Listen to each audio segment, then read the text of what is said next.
மாணவர்களுக்கு கல்வியில்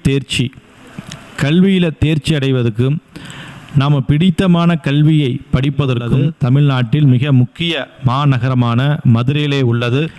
கல்விங்கிறது நாம் இன்றைக்கி வாழ்க்கையில் மிக முக்கியமான ஒன்று. வாழ்க்கையில் கல்வி தான் நம்முடைய வாழ்க்கையை தீர்மானம் செய்து இன்றைக்கி பரீட்சையில் தேர்வில் நல்ல மதிப்பெண்கள் கிடைக்கும், நல்ல முயற்சிகள் கிடைக்கும். குருவே சரணம், குருவே துணை. அனைவருக்கும் இனிய வணக்கங்கள். நான் உங்கள் யோகநாத் குருஜி. கருடராஜா சேனல் நேயர்கள் அனைவருக்கும் இனிய வணக்கங்கள். இன்று மிக முக்கியமான ஒரு பதிவை நாம் பார்க்க உள்ளோம். மாணவர்களுக்கு கல்வியில் தேர்ச்சி அடைவதற்கும் நாம் பிடித்தமான கல்வியை படிப்பதற்கும் கல்வி யோகம் ஏற்படுவதற்கும் கற்ற கல்வினால் நமக்கு பயன் தருவதற்கும் ஒரு ஆலயம் உள்ளது. அந்த ஆலயத்தை பற்றி தான் இன்றைக்கி நம்ம ஒரு சிறப்பு வாய்ந்த பதிவாக பார்க்க உள்ளோம். அந்த ஆலயம் எங்கு உள்ளது, எப்படி போகணும் அப்படிங்கிறதெல்லாம் இன்றைக்கி பார்க்கலாம். அந்த ஆலயம் தமிழ்நாட்டில் உள்ளது. தமிழ்நாட்டில் மிக முக்கிய மாநகரமான மதுரையிலே உள்ளது. மதுரையிலே ஆட்சி செய்கின்ற மீனாட்சி அம்மன் ஆலயம்தான் அந்த ஆலயம். மீனாட்சி சொக்கநாதருடைய ஆலயத்தில் கல்வி செல்வம் இயங்குபவர்களுக்கு வரங்களை அள்ளி கொடுக்கும் வரப்பிரசாதமாக இருக்கின்ற தாய்தான் மீனாட்சி அம்மன் சொக்கநாதரும். கல்விங்கிறது நாம் இன்றைக்கி வாழ்க்கையில் மிக முக்கியமான ஒன்று.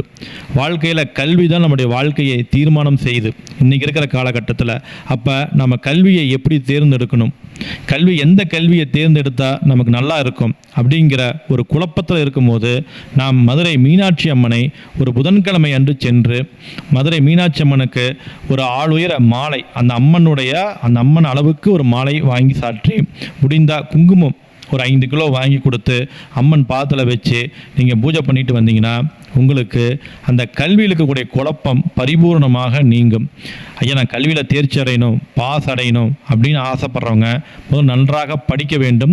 படிப்பதற்கு முன்னர் இந்த பப்ளிக் எக்ஸாம் எழுதுபவர்கள், அதாவது போட்டித் தேர்வுகள் எழுதுபவர்கள்லாம் வாய்ப்பு கிடைக்கும் போது மதுரை மீனாட்சி அம்மன் கோயிலுக்கு சென்று ஒரு வஸ்திரமும் ஒரு மலர் மாலையும் 5 கிலோ குங்குமமும் சொக்கநாதருக்கு ஒரு வஸ்திரமும் மலர் மாலையும் ஒரு 5 கிலோ விபூதியும் தந்து பரீட்சையில் நாங்கள் தேர்வில் வெற்றி பெற வேண்டும், படித்த படிப்பு சரியான நேரத்தில் எங்களுக்கு ஞாபகத்துக்கு வர வேண்டும், அந்த கல்வினால் எங்களுக்கு மிகப்பெரிய யோகம் கிடைக்க வேண்டும் அப்படின்னு பிரார்த்தனை பண்ணிட்டு வந்து நீங்கள் படித்து உழைத்தீர்கள் என்றால் நீங்கள் எதை நோக்கி போகின்றீர்களோ அதுக்கு சரியான வழிகாட்டுதல் கிடைக்கும்.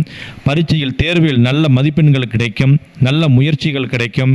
நீங்கள் எதிர்பார்க்கின்ற நல்ல ஒரு கல்வியில் இருப்பவருடைய வாழ்க்கை மாற்றம் மிக பிரகாசமாக இருக்கும். உழைக்க வேண்டும், நன்றாக படிக்க வேண்டும்.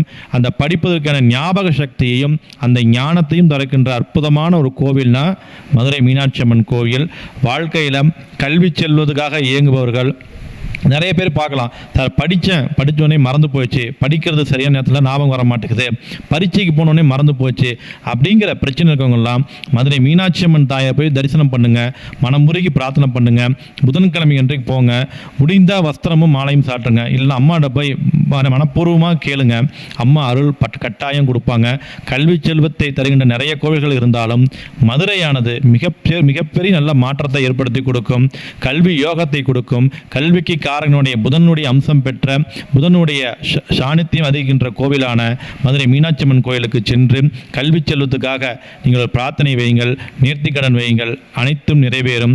கல்வி செல்வம் உங்களுக்கு யோகத்தை ஏற்படுத்தி கொடுக்கும். விரும்பும் கல்வி உங்களுக்கு கிடைக்கும். கட்டாயமாக கல்விக்கு ஏற்ற வேலை வாய்ப்புகள் கிடைக்கும். வாழ்க்கை வளமாக மாறும் என்று சொல்லிக்கொண்டு வேறொரு நல்ல பதிவில் உங்களை சந்திக்கின்றேன். நான் உங்கள் யோகநாத் குருஜி. நன்றி, வணக்கம்.